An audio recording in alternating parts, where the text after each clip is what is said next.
the woke crowd is the most self-righteous, element there is. That said, it's often alleged that, Christians are self-righteous, or that somehow that self-righteousness is a product of religious, specifically Christian belief. But I've noticed, like, when people express, and it tends to be Christians rather than just average people, and Lizzie is a Christian, but she doesn't do this at all.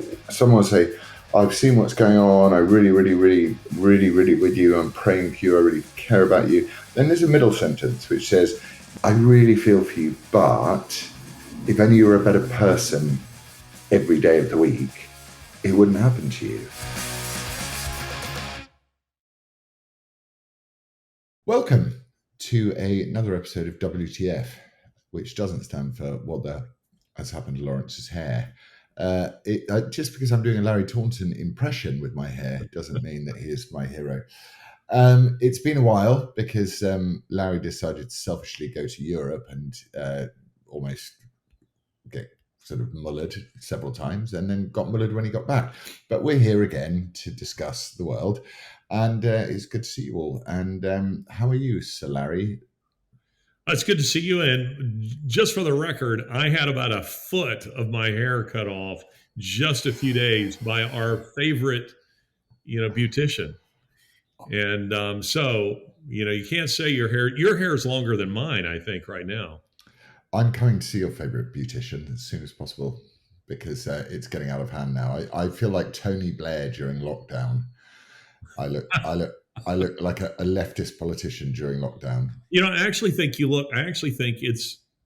looks good. I think it's you look ginge. Starting to look like, a Detective Hathaway again. Did he have a long hair series? He might have done. Not necessarily long hair, but longer than you keep it these days. Now, he didn't have the glasses, and he was always clean shaven. There you go. There he is. That's that guy. That's the guy. I knew he was there somewhere. I was clean shaven. Yeah, I haven't done that for many years. Maybe I should do that. I did mention that to my son the other day. I said, maybe I'll shave. And he went, please don't. And I was like, okay, all right, that's that done. Did you ever play a character who was supposed to be, kind of rough looking and a few unkempt? Yeah. A few, I think. Yeah, it's. I think I did play. Who did I play? Yeah, I played. My final character was a bit rough and unkempt. Yeah, I can't really remember anymore. It feels like a eon ago, but there we are. This is completely in left field, as we would say here. But is there anybody living today that if you could play them in a movie, would you? Well, you suggested I play Christopher Hitchens, which I quite You'd like be brilliant. Who living today? No, but I've started to think that all of the people that we were taught in history class were evil. And I mean, this obviously doesn't apply to people like Adolf and stuff like that, but all the people we were told in Britain who were like really dreadful people, I've started to watch some of them and what they said. And I've gone, I completely agree with you. And the worrying one that really got me this morning was Oswald Mosley. So Oswald Mosley said this morning, well, he didn't say it this morning, he said it years ago.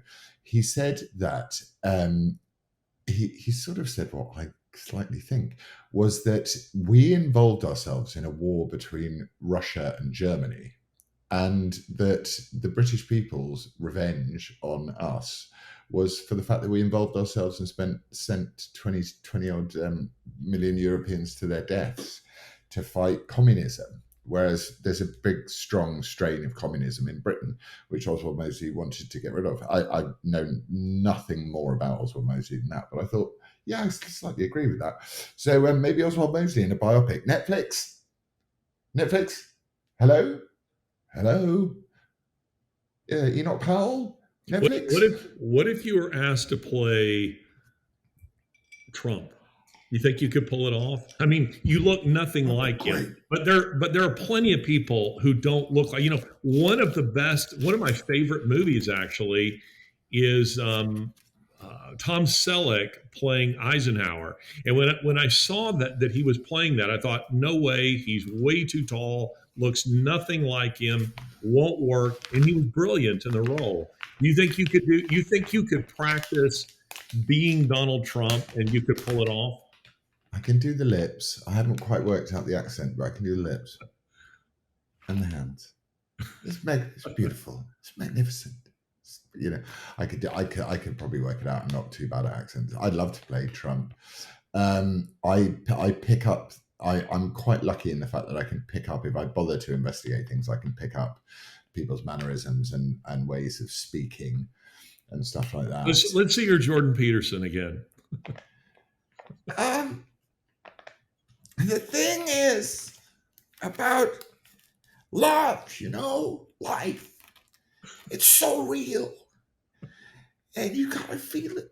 Because if you don't feel it, it's not real. And we need to know, all of us together. It's that.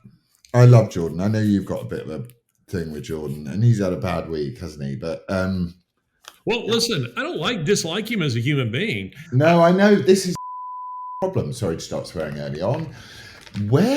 I've just been listening to an hour and a quarter of a man called Charlie Munger. Right, he was an economist, and he did a speech called the 24. I mean, I cannot recommend it more highly to everybody, to their children. The Psychology of Human Mismanagement. It was delivered, I think it was delivered in 1995, but I might be wrong. It might have been delivered long before that. And it is absolutely, look, the last thing I looked at was Oxford comma. Wonder why that was, Larry? So I was listening to Charlie Munger talking about that. And sorry, why was I saying that? What was the point? We were talking about Jordan Peterson, and I said, I don't dislike him personally. Yes, yeah. So he tries to rationalize the human existence. That's what he does, and he's brilliant at it. The guy was hugely successful human being, and he managed to pretty much rationalize everything that human beings do and the human condition beautifully in these 24 points about why we're all so stupid. And he just misses out the one really important one, which is God. I've been sort of debating this afternoon with the person that sent it to me and saying it's this thorough examination of the human condition in the absence of a creator that I've ever heard. And I thought it was wonderful. And I thought maybe that was relevant to Jordan because of this somehow difficult thing that he has to jump over the final hurdle that brings all of the hurdles together and makes the rationalization of it all less crucial. Do you know what I mean? That sort of desire that we all have it, this desire for power over our own feelings, knowledge, understanding, and everything. But to abrogate oneself of it whilst being aware of it is much better than to say I am in total control over my own. I am the master of my fate and all of that stuff. You're not, ultimately. And I thought that Jordan had a bad week because he was brutally chastised on Joe Rogan. You commented on it, other people commented on it, and I thought he was basically trying to make a pretty spiritual point, which is everyone's a bit of and he sort of tried to make it. Well, yeah, I know, but that's sort of what I felt he was trying to say. And I didn't disagree with his point. Yeah, what did you disagree with? I didn't disagree with his point. Hang on, let's play his point. You also set that conversation up, but it poked up and made itself manifest in that conversation. And the issue is, how do you identify the psychopathic pretenders? And it's even worse now, and then make a barrier, right? Now, the right was calling for the left to do that for decades, and they didn't, and they couldn't. And the left is not good at drawing barriers, partly temperamentally. The right is somewhat better, but there's no shortage of monstrosity there. And so then the question is, how do you draw the line? And that's kind of what I was, because I've been watching these right-wing, they're not right-wing, these psychopathic types manipulate the edge of the conservative movement for their own gain. And a lot of that's cloaked in anti-Semitic guys. There's plenty of anti-Semitism on the left too, by the way. So it's not unique to the right. Well, but particularly now. Yes, particularly now. Right. And so, you've let your curiosity guide you, your curiosity and your desire for knowledge, this quest, you've let that guide you as a podcaster. And by the way, I'm trying to work through exactly the same sort of thing. How do you know, given your radical increase in stature over the last 10 years, how do you know when your curiosity and even your skepticism about the fact that things aren't the way that people say they are, because that's certainly been demonstrated in the last 10 years, how should anyone decide what guardrails to put up? Like, what do you look for? Do you have a conceptual system worked out for that? Like, And because what That right there. I didn't disagree with this point per se. It is rather that Rogan, if we're talking about the same clip, Rogan is they're talking about, conservatism and so-called alt-right and this kind of stuff. And here was Peterson sort of talking as the kind of arbiter of what conservatism is or isn't. And I thought, but Jordan, you're part of the problem. In fact, that's what I tweeted. You're part of the problem because you're not a conservative and you don't understand what conservatism is. He's anti-woke. I keep saying this over and over again to people, drive it home to them. Being anti-woke is not the same thing as being a conservative. Now, being a conservative means you are anti-woke, but Muslims are anti-woke and they're not conservatives. So authentic conservatism is rooted in, is based on the 10 Commandments, a Judeo-Christian worldview. It grows out of that worldview. And there are a lot of other people who kind of sort of attach themselves to certain aspects of it, like, say, Elon Musk or Donald Trump to some extent, or some others. And they're what I would call sort of traditionalists. There's something changing in the world and that they don't like, and they can't put their finger on it, but they do know that they're anti-woke. That much they get. But Peterson is a postmodern, actually. He's quite postmodern in his thinking, which is to say somewhat new age. And hence the reason that he sort of, when he's talking about God, is when it really comes out, is because Peterson is critiquing or explaining or discussing a God of his own making. It's not one that bears any resemblance to the God of the Bible. And so I keep trying to push Jordan, either commit, either become a Christian, commit, or go back into your lane where you're an excellent critic of wokedom and you're offering, just sensible, basic advice to young men. But before he had his discussion with Richard Dawkins, I told both him and Richard, you will demolish him because he doesn't actually believe this. And I told Peterson, don't debate Dawkins, because I'm going to tell you what's going to happen here. Because you don't believe this, he is going to expose you as a fraud as it relates to this topic. I don't mean Peterson as a person as a fraud, but I mean when it comes to his God talk, which really isn't even theological. God talk. It's just God talk. It's not theology. It's not rooted in, an actual scripture and deep thought. Richard is going to expose you as somebody who doesn't actually believe it. And that's what happened. Dawkins demolished him in that discussion, embarrassed Peterson in that discussion. In a very simple way. It doesn't seem like he learned anything from it. In a very simple way, he did it as well. Yeah. So he said, "Do you believe the resurrection?" Yeah, it's like the simplest thing. And the strange part is that Peterson didn't just say yes. I'm not sure.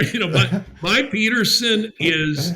If people tell me my Peterson is pretty good, and I always tell them my Peterson is Laurence Fox's Peterson. Well, that's what Robert Altman said to me so back in the days when I was allowed to do acting and I wasn't a far right extremist.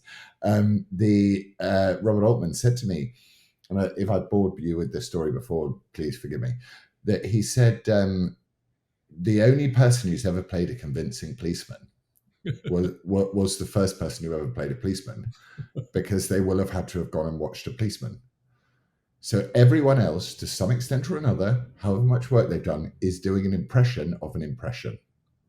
Well, and now they're doing impressions of impressions of impressions of impressions. The regress is a very long regress. But at least in my case, my Peterson is only once removed. It is. You're my Jordan Peterson once removed. You're my first. It's only once removed. And I have to say this, knowing so little as I do about acting, I'd never heard of Robert Altman until you told me a story that he had to say something about your shoes, I think is what it was. And I was flipping around on Netflix or something, or Amazon or something recently, and I came across this old movie that was, I don't even remember the name of it, The Long Goodbye or something like that. It's a strange movie. It's a kind of amazing movie, but it's very strange. It's what's his name, Elliot Gould.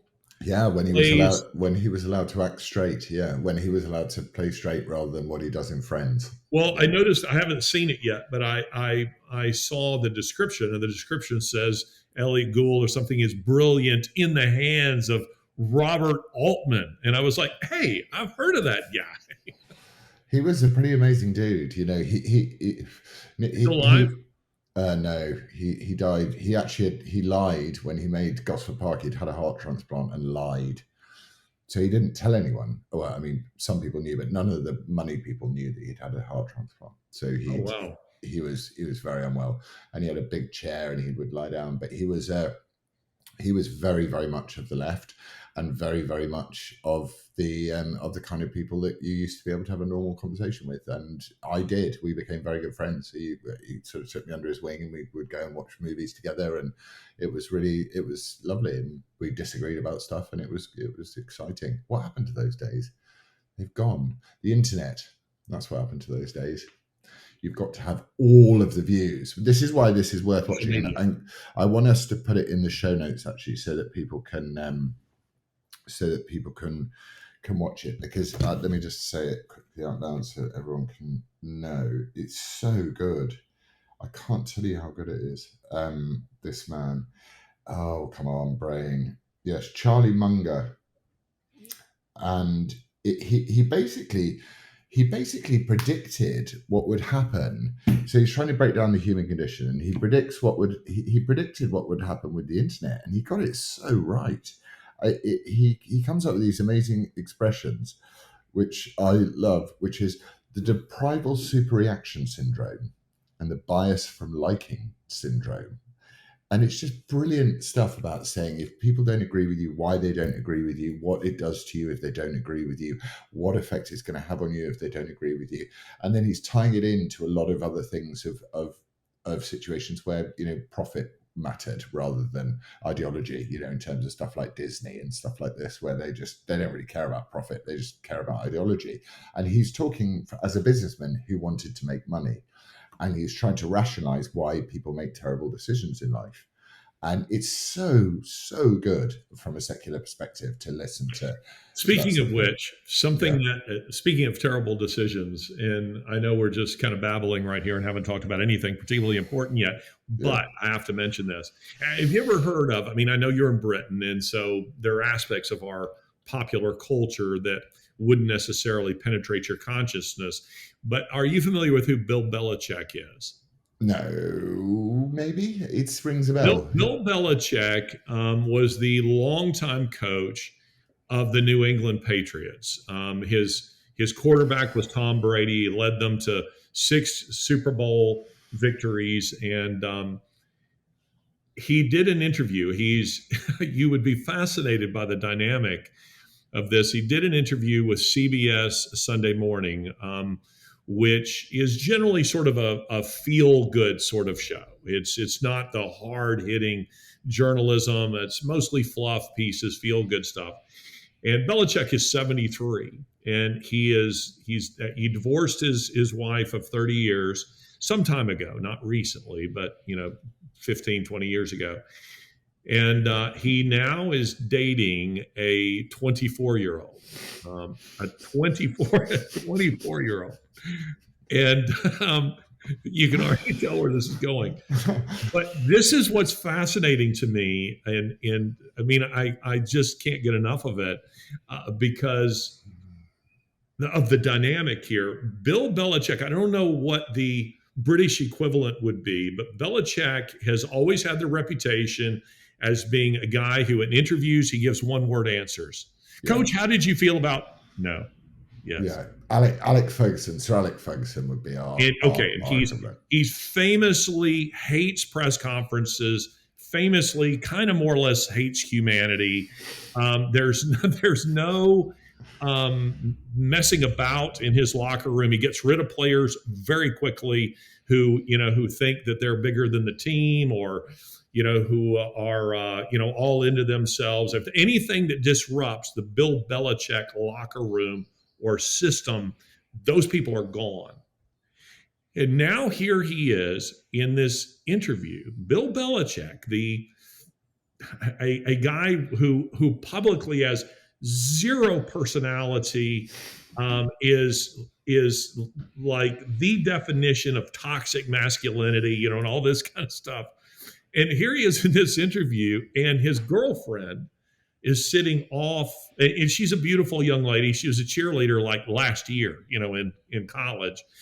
And she's sitting off camera, and during the interview with him, which is again supposed to be a fluff piece about his new book about coaching football. And so the interviewer says to him, "So, Coach, it's really delightful to be here with you, and we're seeing a side of you today that we don't normally see. I mean, you seem very happy. Your girlfriend who's sitting off stage over here. How did the two of you meet?" And then she says, "How did you guys meet?" Not talking about this. No? No. I sent him this video, this clip of Belichick in this CBS Morning interview with his girlfriend. What do you make of this dynamic? It looks like, to me, I mean, I don't want to be cynical, because I believe that men in their 70s should have girlfriends who are 24. I think it's entirely appropriate. I mean, I think it's like a bit of a reap what you sow type moment there. He's obviously walked himself into something that he has that girl will not be coached, put it that way. She is like, "I'll do this with you, Bill, but this is going to work one way. I'm the boss. Okay, honey, can I see your Yes, Bill, you can. If you're a good boy. Okay. What do I need to do? Could I see your ankles? They're so much nicer than my wife's ankles, which had like varicose veins on them. Yeah, you can see my ankles, Bill. You going to be a good boy, Bill? I will. I'll do whatever you say. Everything. Samson, Delilah, bit of a Jezebel. Oof. No, he is Samson and she's Delilah, isn't it? It's fascinating to me, because the narrative, and this is changing, but the cultural narrative has been, especially through Me Too, was that women have no agency, right? They have no agency. They just do what they do because they're the victims of powerful men. And biblically speaking, I'm kind of fascinated by the fact that God has created men and women very differently. Men are, in spite of what the culture would tell us, men are physically twice as strong on average as the average woman. They have a third more lung capacity. They have physical strength. But God has created women in such a way that they exercise power differently, not physically, but via influence. And that can be a very wicked and pernicious influence. You just referenced Jezebel. She has a very wicked influence over her husband. Or it could be, say, like Esther, who has a great deal of influence with her husband, Xerxes, the king. And so it can be positive, it can be negative. And yet here you see a man whose reputation is such no nonsense, a guy who tolerated, the kind of thing that he's doing is the very thing that he would have kicked a player off his team after an interview like this. He would have just been like, don't need that distraction, don't want it. And Tom Brady who's referred to as one of the greatest, if not the greatest quarterbacks of all time, could not change Bill Belichick. In fact, he had his own trainer that he wanted to bring along into the locker room and to games. And Belichick said, nope, not having it. If he's not part of the team, he can't be here. And now this woman, according to the University of North Carolina, where Belichick is now the coach, he has instructed all staff to copy her on all internal emails. She is on the sideline at practices, and she's dressed like a Barbie doll. And Belichick is, I feel sorry for him because he's become a laughing stock. Yeah, Just quite suddenly. But it's astonishing to me that Tom Brady could not change Belichick even a little bit. And this chick in 6 months has him on a lead. And it is, you're quite right. It is sexual power that she is asserting over him. Yeah, Bill does. But we all have our weaknesses, don't we? That's the nature of life. And it turns out that Bill's is for 24-year-old control freaks, narcissistic control freaks. But it's such a shame, isn't it? Because I mean, it's funny, but it's not funny because I feel sorry for Mrs. Belichick, the former Mrs. Belichick. That's no good. But I also don't feel too sorry for her because she must be laughing her pants off watching her husband make such a fool of himself. But we now have this fourth epoch of life. We do. The standard model of get up, go to school, get beaten until you obey, then go to work and be beaten until you obey at work, and then retire and die on the golf course from a heart attack. That model of life is finished now. We've got the fourth epoch where people live to much longer ages who are obviously still, without wishing to put too coarse a tone on it, sexually functional. And Bill's obviously being caught between the third and the fourth epoch of his life.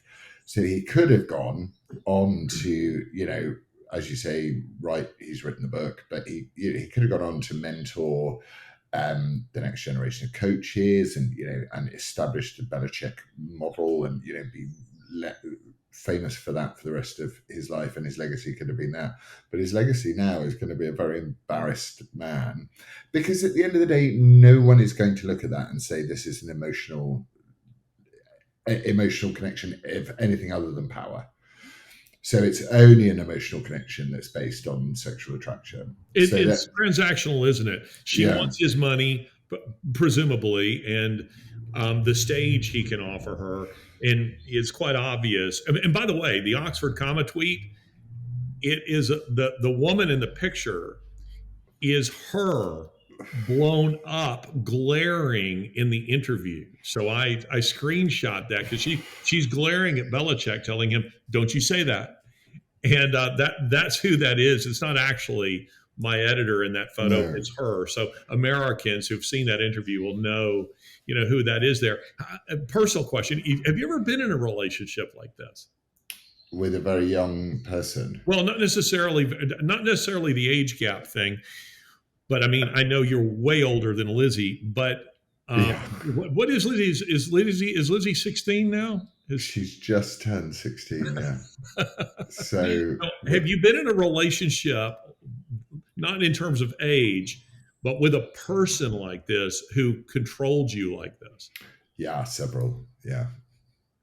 Several. It's difficult. I mean, obviously, if you're looking for, there's in the broad demographic of psychopathic female narcissists, they're spread all over the spot in life, but they're just in show business. There's a very, very, very, very high concentration of them. And I really have. And they can do untold damage, as Bill's face is revealing in that interview. So you have at one time in your life been the Prince Harry to someone else's. Oh, did you see what she said to Prince Harry? That vixen. She said in an interview, she's decided, Meghan, whatever her face is, she's like, he loves me so much. And I'm like, And it was Lizzie that pointed it out to me this morning because, we were having a little doom scroll as we are before we get up and go and get on with our days. And Lizzie turned around and went, that is, because Lizzie's obviously, she picks this stuff up very quickly. She went, that is the sign of a very, very dangerous woman. She doesn't say, I love him so much. She says, he loves me so much. So even the most sacred thing in the world, love, she makes about herself. And the majority of my in relationship experience has been dealing with someone very similar to that. Yeah. So, but as my father quite rightly pointed out, he's like, you chose her, you married her, So I think one has to take one's own sense of responsibility for that and not be resentful for the fact that you reap what you sow. But the sad thing is that epochal shift, which is going, how quickly you can destroy your own credibility, like in one interview as well, which is amazing. To be able to go from like this hard-nosed guy who wouldn't let Tom Brady bring in and call the shots, which is quite right in a sports team, to go, I want to feel young again. I want to feel valued again. I want to feel sexy again in some way. And you just go, wow, that's such a strange thing after all you've achieved to become a laughingstock over a weekend. But that is the modern world, I suppose. Who encouraged him to do the interview? She's like, they need to see the softer side of you, Bill. If they don't see the softer side of you, you're not going to see the softer side of me. It's like, okay. Well, she says that she is now his media manager. Oh, great. And she's so doing a terrible presumably job. he did the interview because she wanted him to do the interview, because there's some talk of the full interview being revealed, like the outtakes or whatever you would call them. But apparently she got up and stormed out at one point and interrupted on several occasions. But for me, it's really less about Belichick and her. I mean, they're just pop culture noise. It's the dynamic. It's the negative dynamic of between a man and a woman, and the power, the sexual power that can be exerted. And we've made reference to prior relationships, and Lizzie is exactly the opposite of that. She exerts influence in your life, but she exerts it in a very positive way, in a very good way, because she does love you, and she wants what is best for you. Versus the Meghan Markle, I think this woman's name is Jordan Hudson, a kind of influence which is quite pernicious and is very self-serving.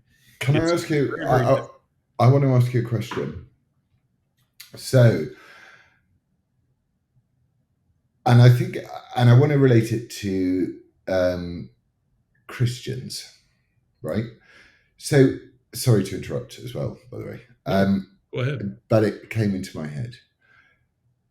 There seems to me to be something about some Christians, which is they want to express a sense of solidarity, for want of a better word, with whatever you're experiencing or someone else is experiencing. And the hyper extended version of that is this lunatic woman saying, I've got to control everything. And if I can't control everything, then I can't control myself and everything is messed up. But I've noticed, like, when people express, and it tends to be Christians rather than just average people. And Lizzie is a Christian, but she doesn't do this at all. Is that when someone sends you a message of, I'm behind you, because obviously my life is, and your life has lots of things in it where you actually kind of need people to get behind you. I tend to notice this thing where someone will say, I've seen what's going on. I really, really, really, really, really with you. I'm praying for you. I really care about you. Then there's a middle sentence which says, you were kind of asking for it and you offered them an own goal, but nevertheless, I'm really, really behind you. And I wonder, and I had a conversation with a guy today about this. because we're making this documentary. Well, we finished making this documentary, and we're talking about how we're going to release it. It's a really, really good documentary about a girl. It's very, very sad, about a girl who took her own life after being sexually assaulted. It's sort of the real life version of this TV show Adolescence, which has been going around. And he took time out of our conversation about, and he's a Christian.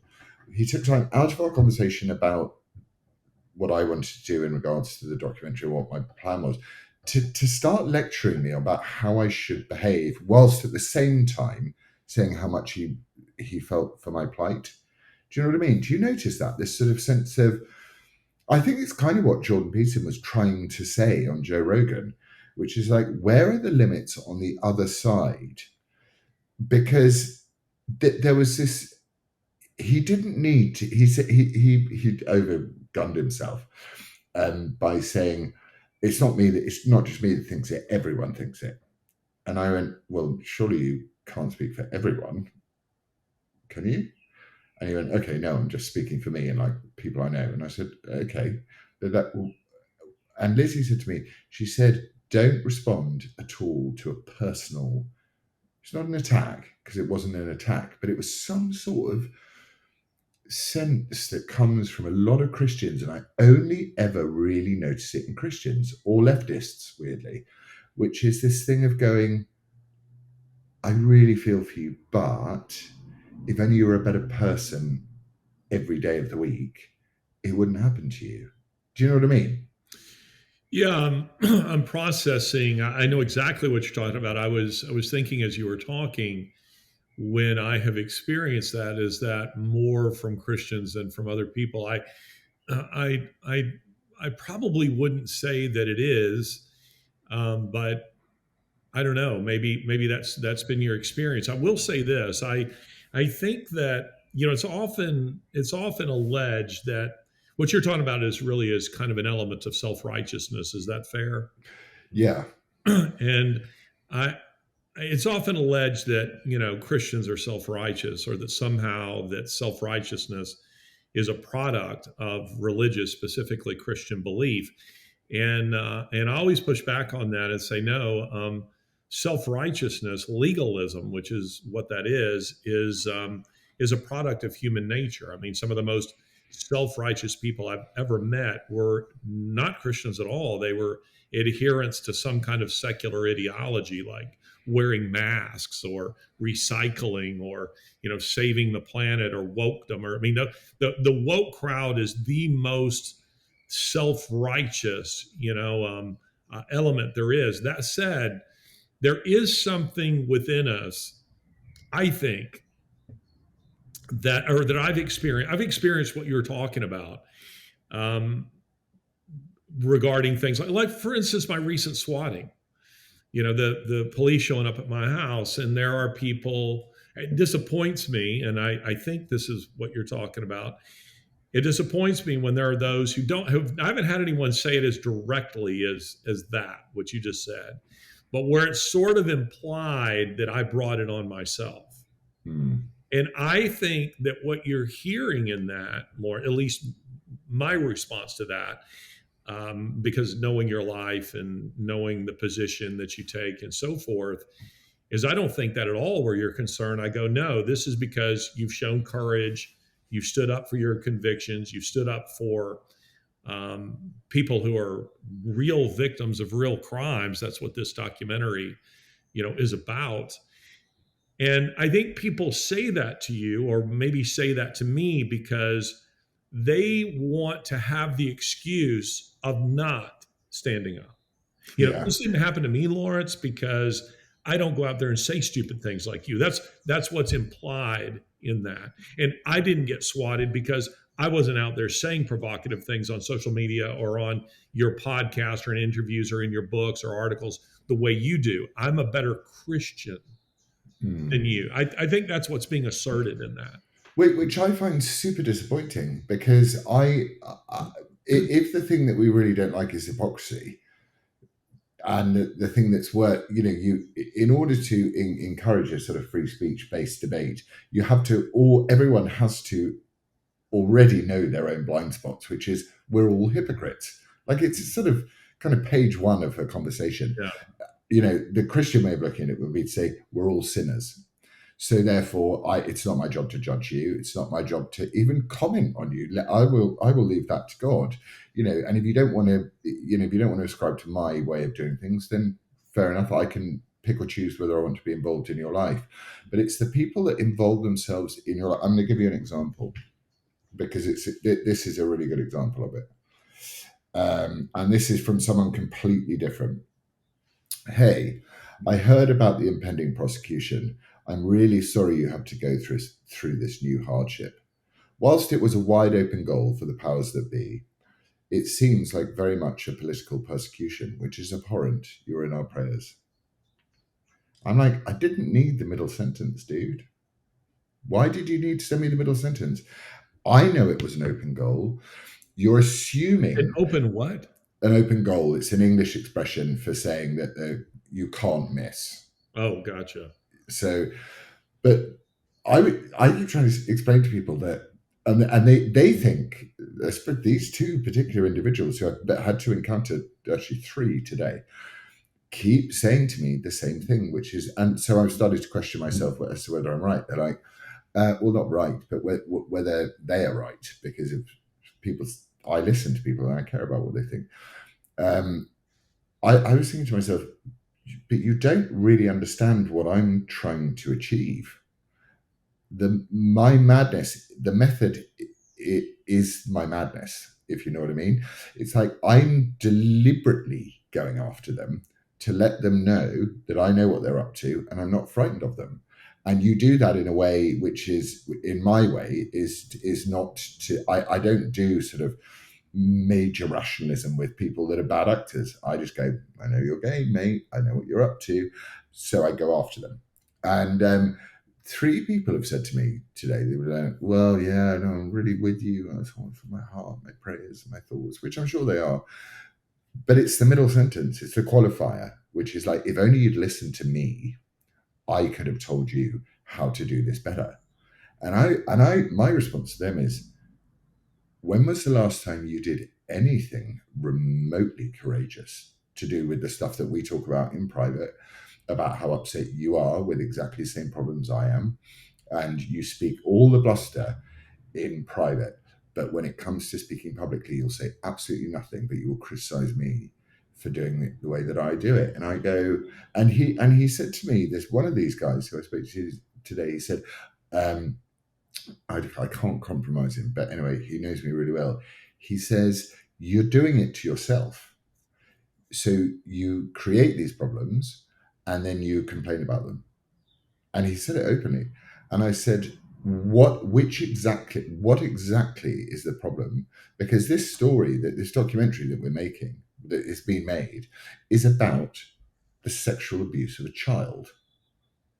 So he says, I feel uncomfortable about the fact that we're going to release it with your name on it because you're being in court for some ridiculous charge for some girl who shared a photo of herself 15 years ago. And I go, why are you not offering me either no words or words of understanding as to what the nature of the political persecution that this is, which is, we make a film about a girl being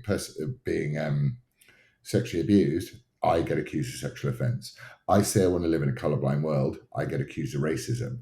It's like, why can't people just take that extra leap? I think is what. Anyway, I don't know why I'm talking about my sort of annoyingly bad day, but I actually think what you're saying here is it's touching on an issue that's quite profound and very real for me, and I know very real for you, because we have both been at the center of controversies, sometimes of our own making, sometimes for simply standing up for what is right. And I deal with that, and let's see if this touches on, if you think this is relevant to what you're saying. If it isn't, then just tell me and I'll try something else. But I think the way I respond to this, Laurence, is we're both we're both in a public position where there are a lot of people who want to offer you advice. And there's a joke here in the United States. I don't know if this applies in Britain, but where, because it's become a meme now, a lot of people don't do it anymore. But where Christians would say to one another something like this, which is it's the middle sentence. They would begin by saying, I want to tell you this in love. And the joke would be that whatever is coming next isn't love. Yeah. It is being couched in language that sounds very spiritual and wonderful, but what's coming next isn't that. And Christians can hide a personal agenda in spiritual language that is actually jealousy or maybe even hate. But the way I've learned to deal with that is a lot of times people, again, here will say to you, can I tell you something? And I will say, no. And that's surprising to people because they're used to, the answer being, well, yeah, sure. And my response to that is, no, you may not. I haven't solicited that. And you don't occupy that space in my life. So there are people, you're one of them. There are others, but it's a very, very small group of people that I allow to speak into my life at a personal level. I'm not talking about where they say, hey, you got the dates wrong on, when Vladimir Putin was born, or the Ukraine invasion. I'm not talking about that kind of correction, but a personal kind of a correction. I don't allow people on social media that space in my life, or people who will send me lengthy emails about all that I need to change about myself or what they don't like about me. And I think you don't even know me. And yet you're posting here on YouTube, or something else, telling me what I should or shouldn't be. I don't give them that space.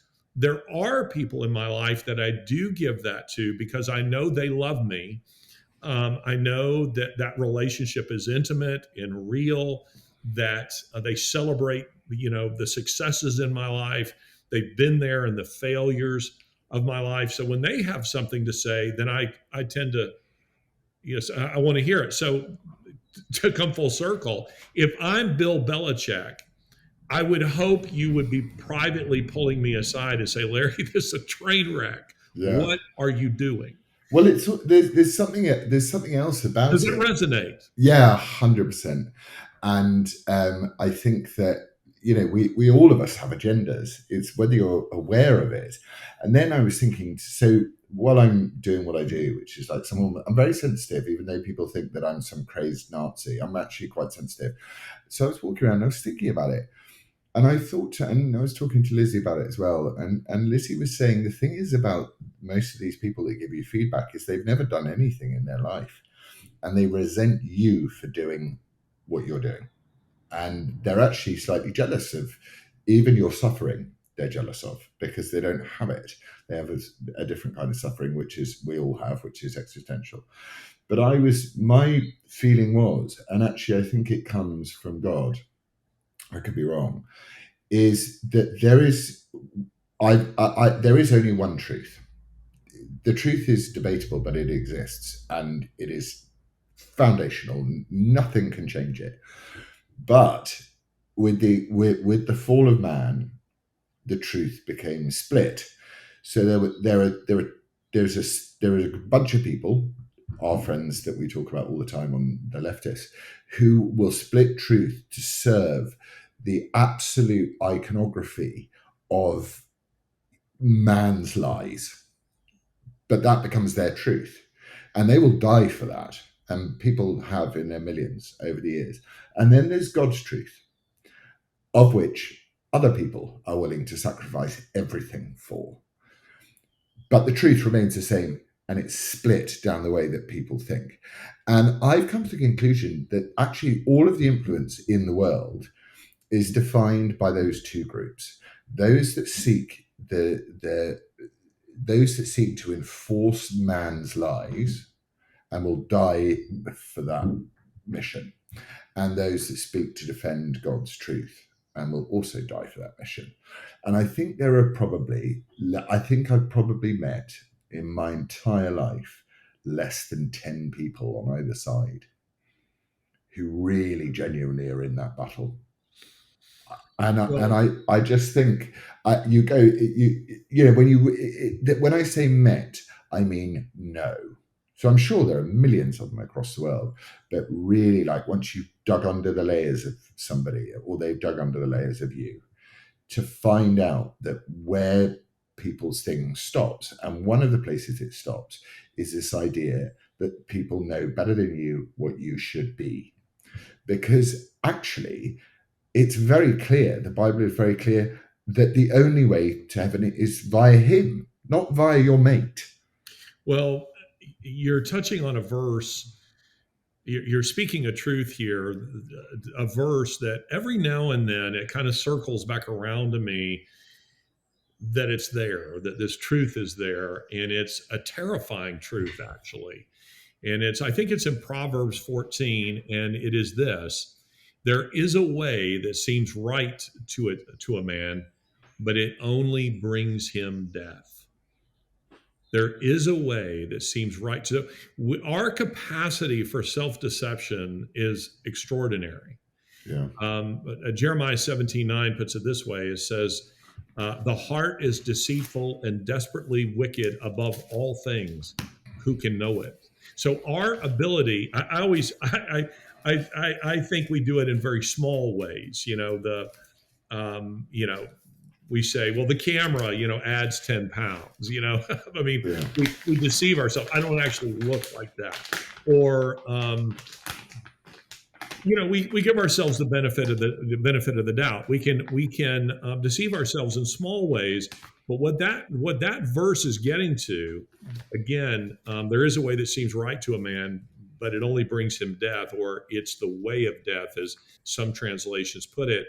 Is that verse is saying it is possible to deceive yourself into believing that something is the truth, only to discover on Judgment Day that you have anchored your whole life into that which is false and has led you straight to hell. I mean, that's terrifying, and that reminds me that I come back to another truth, what you're talking about. To me, the most politically incorrect statement in all of Scripture is, in I think it's in John 20, where Pilate asked Jesus, what is the truth? And Jesus says nothing, because 6 chapters earlier, he had answered the question, and he said, I am the truth. I mean, that's an extraordinary remark. I'm the truth. I define truth. I'm truth with a capital T. Everyone and everything must measure from that fixed point. And so for me, this idea that I have to constantly recalibrate, because we can all start down paths and think something is true and aren't. And in Hannah Arendt, the German philosopher, she's not a Christian, she's an atheist actually, but a very interesting woman. And her book, Eichmann in Jerusalem, a report on the banality of evil, she covered for the New Yorker. She covered the Eichmann trial in Jerusalem. The guy who never, he wasn't particularly anti-Semitic. He was 33 when he joined the Nazi Party, so he wasn't a member of the Hitler Youth. He'd never read Mein Kampf. He never actually killed anybody. He just made the trains run on time to Auschwitz and Buchenwald and Mauthausen and so forth. And the controversial conclusion to that book was that she said, all the judges and all of humanity wanted to believe that Eichmann was some kind of monster. And she said, and 3 psychiatrists evaluated him and said he was perfectly normal. And she says the terrifying reality of this trial was the knowledge that we all have the capacity to commit such extraordinary evil. And that book ends with her talking about his execution and his banal remarks. What are any last words? And he says, long live Argentina. And then, and breaks his neck, and hanging. His life had been reduced to this truth for him that is the way of death. It's It's just all a big bunch of nothing. And how important it is that our lives be animated by real truth as opposed to that which is false. And Well, the closest approximation that someone can come to the real truth is to not judge another in their journey towards the truth. The only way you can discover the truth is by speaking it as much as possible, and that's also to say that you are going to speak things that may be true but may be wrong. You may have expressed things in a way that on reflection, you don't think are right, but you can't move forward without a commitment to the fact that there is a truth. And a lot of people there has to be some judgment along the way, doesn't there? I mean, again, well, I judge ideas and not people if I can. I try very, very hard not to judge people. Like it's this whole sort of ridiculous idea of the fact that just because I think Islam is a death cult that I suddenly hate Muslims. I don't. I like Muslims. They're fine. You're a Muslim. Good. Go for it. Eat your heart out. I don't care. But I love you as a person. Your ideology, I can't bear.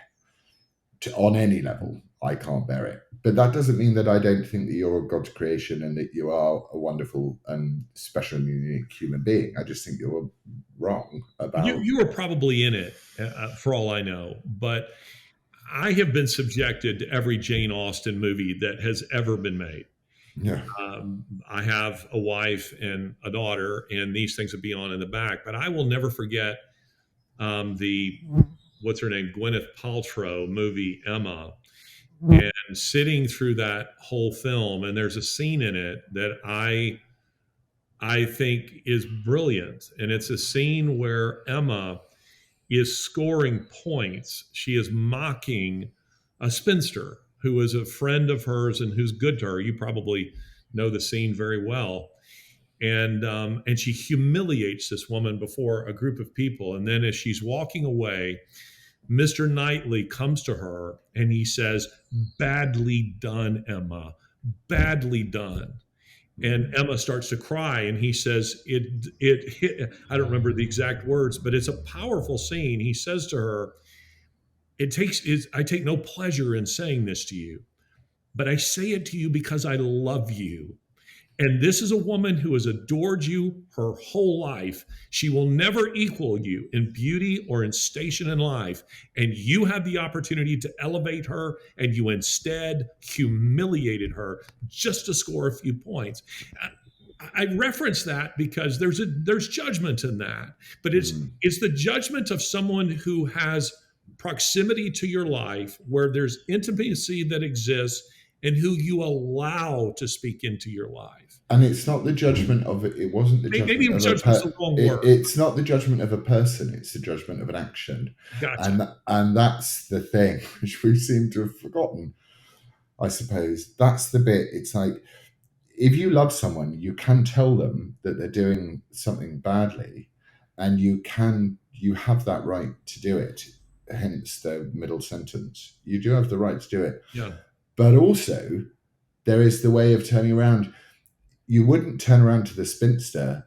So what I sense from these middle sentences that you get from the, "Can I tell you something from Christ?" or "From my loving Christ," or whatever, is like, they know they are Emma in that situation, right? Because you're the one, their station in life is secure, very secure. You're the one whose station in life is less secure by your own doings or by none. Your station is less secure. So they're behaving as Emma behaved to the spinster, because the spinster is the person who has no station there. And therefore, when you have the power within your soul and your love and your forgiveness and your understanding to someone to say, "I get it," then do. But when someone overreaches, people seem to, in the modern world, the internet world, and all the stuff that you and I, this thing that we were talking about earlier about dragging it on, we bring it on ourselves by saying controversial things. It's like, well, yeah, but are we saying controversial things to elevate ourselves? Is it to get more, to bring more attention to ourselves? Or are we saying these things because they're important things to be said because no one else will say them, and that we're happy to deal with the consequences of saying them? Or we're willing to bear the burden of saying them? That's the difference for me. The difference for me is, I'm very happy for someone who's been through hell to give me shit. What I'm not happy to do is listen to someone who won't go through hell, who's not ready to do it for whatever reason, then lecture me about how I go through hell. That's where I sit with it. Yeah, and I agree with that. And there are plenty. Listen, there are plenty of those kind of people. What comes to mind is a little story. When I was 18, I worked in a tire store. So I'm jacking up cars all day long, changing tires. The boss is out. The boss is also he's the owner of the store, but he's also the salesman. So upstairs is where you would walk in and you choose your tires. They would sell them to you, and then they would send them down to me, and I would put them on your car. And I knew the boss was out, and I could hear someone come through the door because the buzzer goes off. So I go upstairs, and there's nobody around, no salesperson around. So I sell somebody 4 tires. I'm quite pleased with myself because I've sold somebody some tires. And then I meet them in the garage and I mount them all. I get them all mounted and send the guy off. Well, then the boss comes back and he says, "Please tell me you didn't sell these tires for this amount."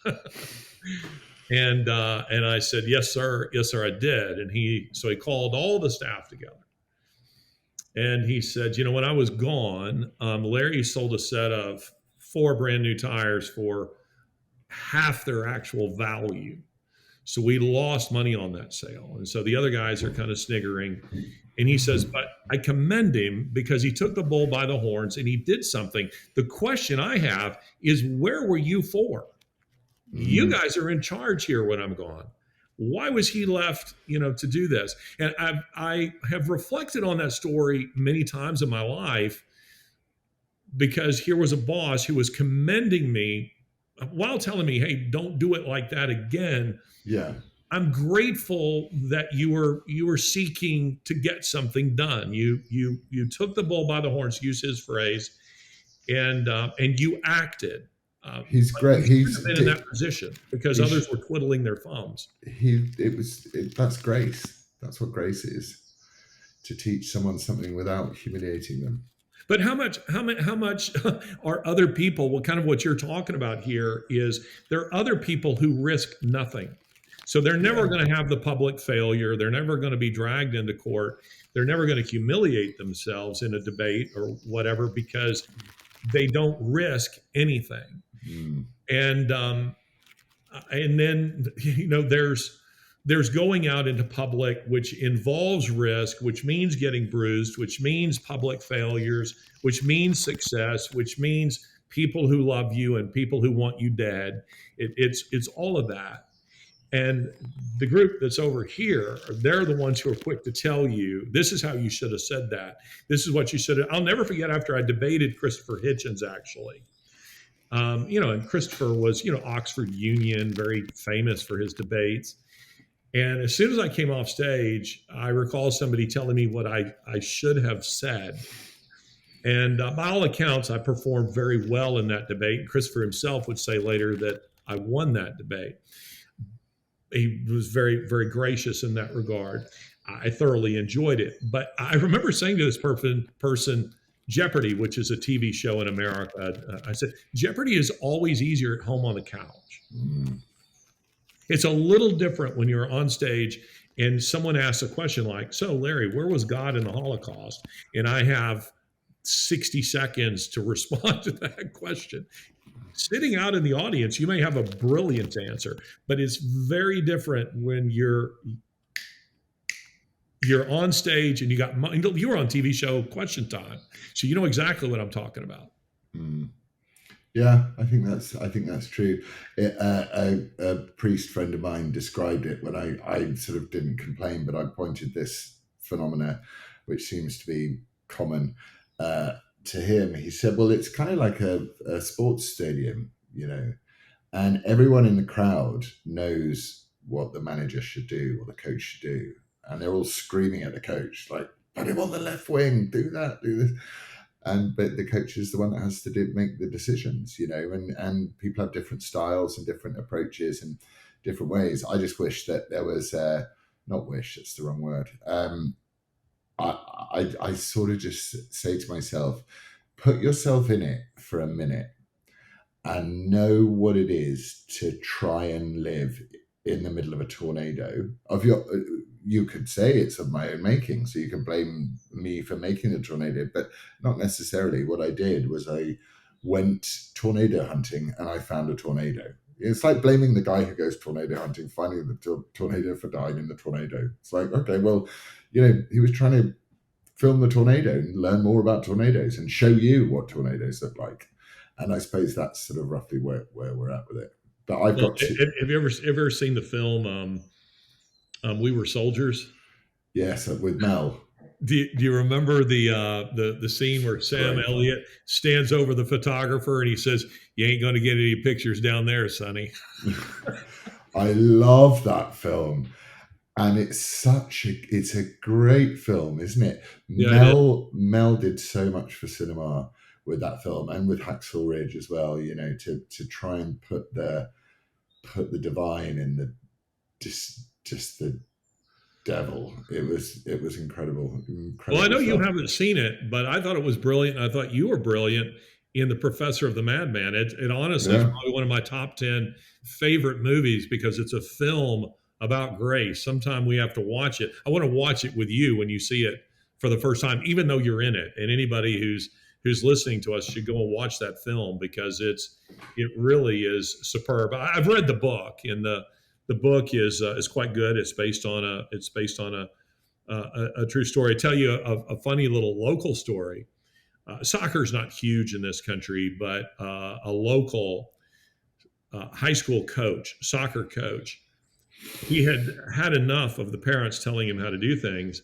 And so he had a meeting with the parents and he told them, "You guys choose your own coach and put together your own team and you'll play my team."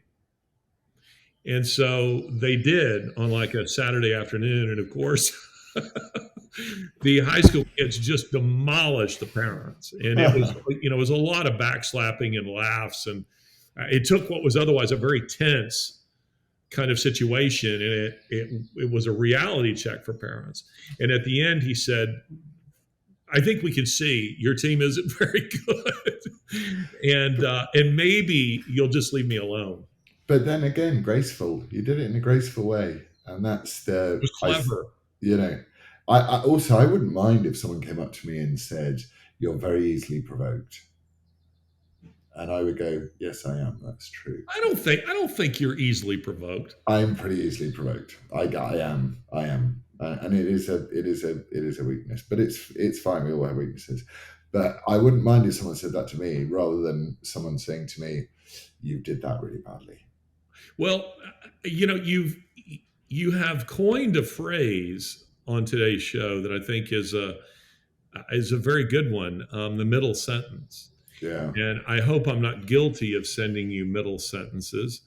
I believe in being pretty direct with friends. You are. You're very direct with me, and that's why I love you. Because also, as Lizzie quite rightly pointed out, when I was complaining about it to her, she went, "At least he gives us enough of a shit about you to tell you how he feels." Well, the only thing I argue about with you is just because I want to be on time, and you're like herding cats. But that said, I can't stand it. Well, there's a friend of mine, a good friend, but I often say to him, "This drives me nuts about you. You will have." It took me years to figure this out about him.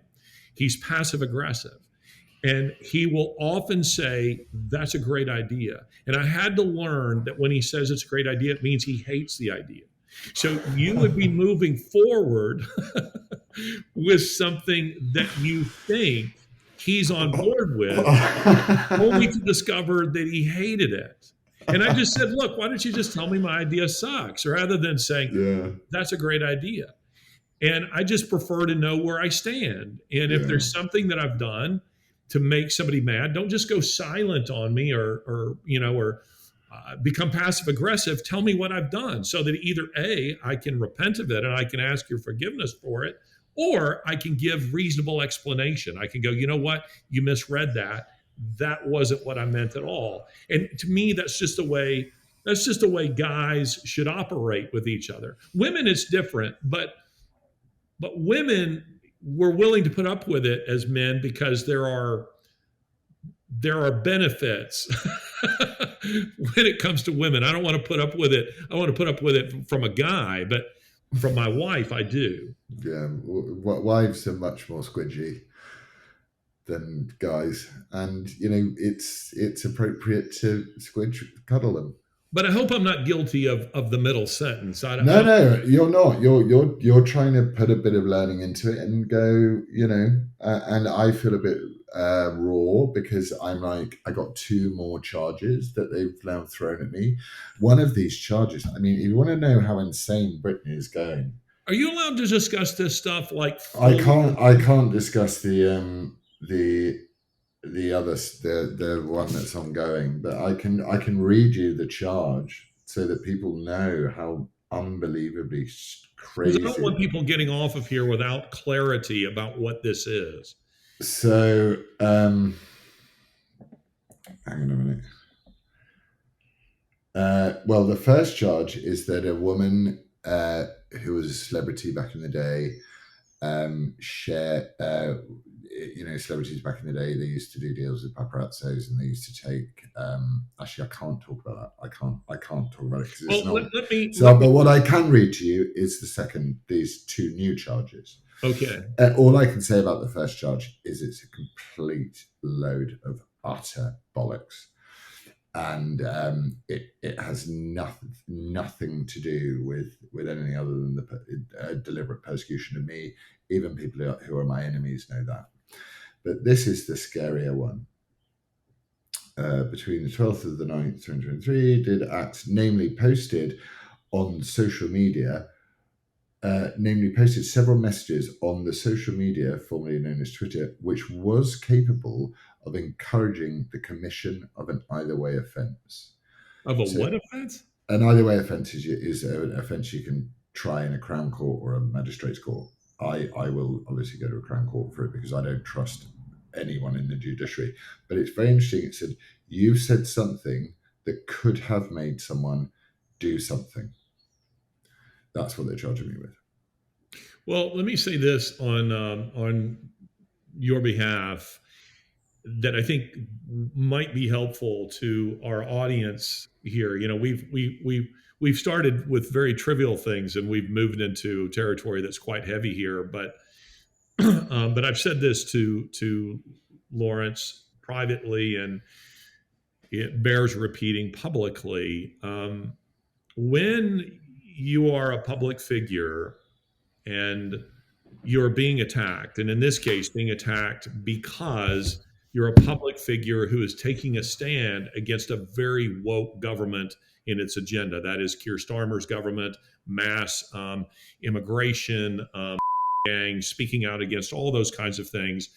When the government has targeted you and decided to destroy you, it can come in a variety of ways. And after I was swatted, Laurence and I were talking on the phone, and at the same time, he was getting these kinds of charges.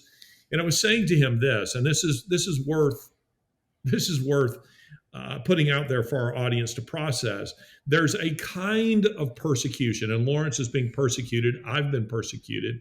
There's a kind of persecution that has a certain kind of public honor to it.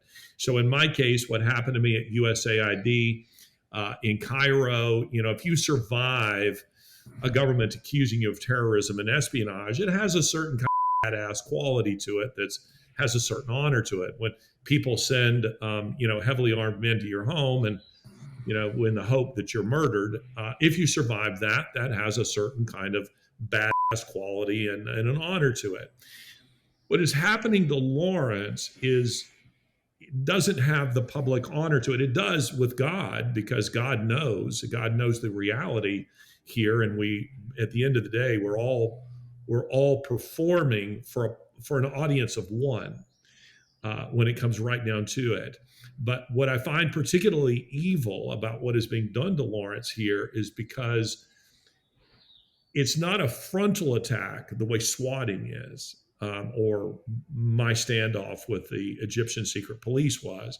It's not like that. It's a very devious attack that's meant to make even your supporters go, boy, I'm not sure I want to like that tweet, or I want to retweet him, or I want to be seen with him publicly. I'm going to send the middle sentence so that if my association is known publicly, I can screenshot that and say, well, I did chastise him for his behavior. That's what this is about. So you need to be aware, if you're someone who takes a public stand, that there might be an effort to say, I mean, this is what they've tried to do with Donald Trump and others, is to suggest Epstein Island and this kind of stuff, to deny him the persecuted status, that he trying to shoot him in the head.